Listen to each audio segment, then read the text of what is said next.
The finals just got some new developer updates. We also have some information around the battle pass as well as some other useful information, some SBMM stuff going around as well as some dev confirmations on that, and even some further details around the actual Season 1 battle pass. We got a lot to talk about. What's up world, should be back in the video touching on all things the final. I know it's been a little while, so welcome back from the holiday season and the holidays in general, although we do still have New Year's Eve of course. However, we are finally getting some information around the game as well as some other stuff there, which to start off with, and this happened right after my last video, the finals actually did reach 10 million players. Now if you can recall, during the beta they did hit 7.5 million, so them gaining another 2.5 million players there is definitely a feat to be had. Seems decently close to what Apex was pulling back then, although back then there wasn't a lot of games and competition. There's plenty more games now, so that the finals reaching still 10 million players is quite significant. Hopefully those numbers do continue to grow and we do see further and further engagement. Now we have some criticisms and some critiques around the rank system as well as the SBMM. Now this all does tie into some of the dev confirmation stuff that we just got recently. It's kind of like the mentality around the game itself. It's always good to know what the mentality is around the actual game from the developers and how they see it and how they want to replace and do different things. Now there's a few posts here like this one that blew up the other day that says, why is SBMM used in ranked? It is a bit odd that a system that is already supposed to filter different rank levels or different levels of actual playstyle and overall player ability also has SBMM baked into it. However, apparently Apex does the exact same thing. They have an SBMM system even though there is a rank system on top of that. I feel like it's totally counterintuitive. I'm always against SBMM. I don't like it in any games in general at all. I really wish they would just have SBMM in ranked, and then in casual modes it would be completely just free-for-all and everybody can have fun there. And then the sweats can go into ranked or in the ranked mode. However, you might have smurfs. There's a lot of debate there with that. Too much so, but there definitely shouldn't be SBMM in ranked when there's already a ranked filter there. Or at the very least that one of the playlists should lose the SBMM, either the casual playlist or the ranked playlist. However, as we know with games, this is never going to happen because of the players that do spend money are typically the ones that want more of a casual player set. And so they don't want to be put in lobbies with sweats, and I totally understand that and get that from that point of perspective. However, I do miss the sort of laxed SBMM back in like the 2005 to 7s era. Do wish we could get back to that point, but maybe gaming has gone too mainstream at this point for it to reach that. Now, there's also another point here that ties in with ranked and sort of controller stuff. Apparently, there's a ranked 1 player right now that uses a controller as well as the entire team that he's with. As I made a point earlier, controller and PC both have trade-offs, and we won't go too much into that there. However, it does seem that aim assist has gone a little bit far on one end, and so I do hope they kind of maybe bring it back just a little bit. That way, crossplay feels a little bit more even. As of right now, if a controller squad is number 1, that is a bit odd overall, which does also happen with things like Fortnite and Apex, although less so with Fortnite because of the build mode. Now again, I don't want to go to debate with all this stuff, and you guys can debate it down below if you want, but I don't want to debate all the controller stuff and the PC stuff. I know it's very, very opinionated in that category.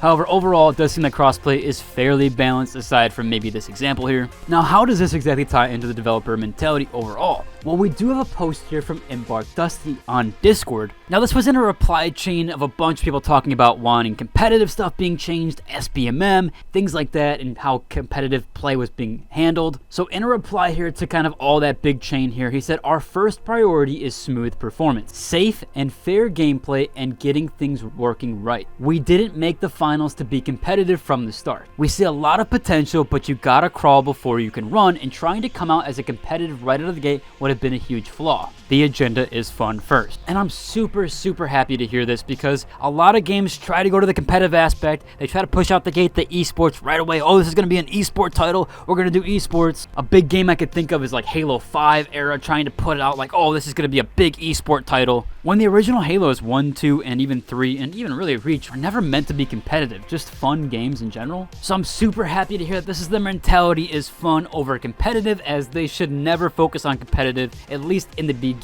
Should make the game fun and fair to play. That overall mentality will then translate later on to competitive aspects that can then be built on upon. But games that try to come out as competitive out the gate typically never do very well. There's probably plenty other examples of this, and not just Halo 5. There's a ton of examples you can go through of games that have been competitive out of the gate and then eventually lost all their players because they only focused on the hardcore audience of the game and they didn't keep the casual player base happy. There definitely needs to be some sort of balance there, but I do think that building a casual player base and then eventually hooking those hardcore players in is the better play here, as hardcore players always kind of stick around and they kind of ride the game all the way to the ground, so you'll always kind of have that audience there. Now we do have some further information around the actual battle pass itself, and that is an article here. Now this came out a little while ago, however I didn't cover this. Essentially it does actually take 59 days worth of challenges to beat the finals battle pass, which is quite a lot in comparison to some other games that do it less egregiously there. It does feel like a bit much there with that, with how many days it does take and the amount of XP it does take to actually increase your battle pass level. However, you do have about 96-ish days there, so it's not exactly terrible in terms of level per day. However, it is quite significant, and there are a lot of games that are much faster, including Fortnite, although sometimes those seasons do get a little worse and they do kind of balance into that around. Hopefully the finals does find a little bit of a better ground there with that overall. However, I'm still super happy they didn't end up selling the currency for the weapon unlocks and things like that. So if the battle pass takes a little bit longer than general, or at least than some other games, I do appreciate that they didn't have any other things or any other mechanics to buy certain stuff. So on one hand, it is a bit rough there. I still do hope they figure out that balance there and just get it a little bit closer to kind of a realistic standard, or at least add some different opportunities to actually gain some more XP towards it.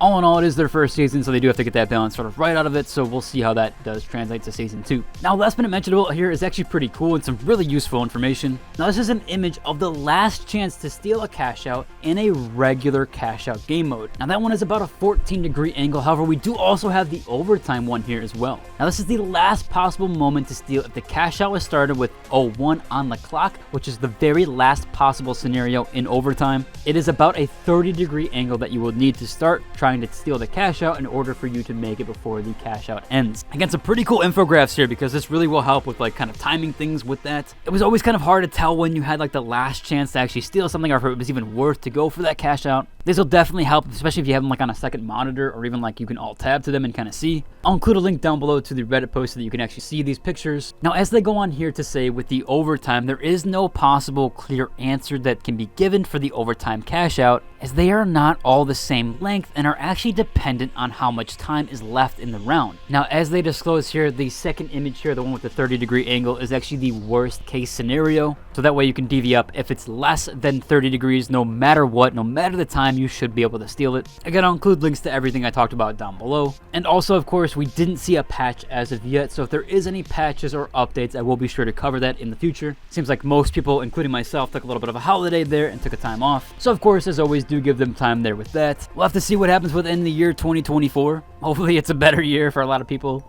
And of course, I hope you guys enjoyed your Christmas or any holidays that you had during this month. And as always, until the next, deuces.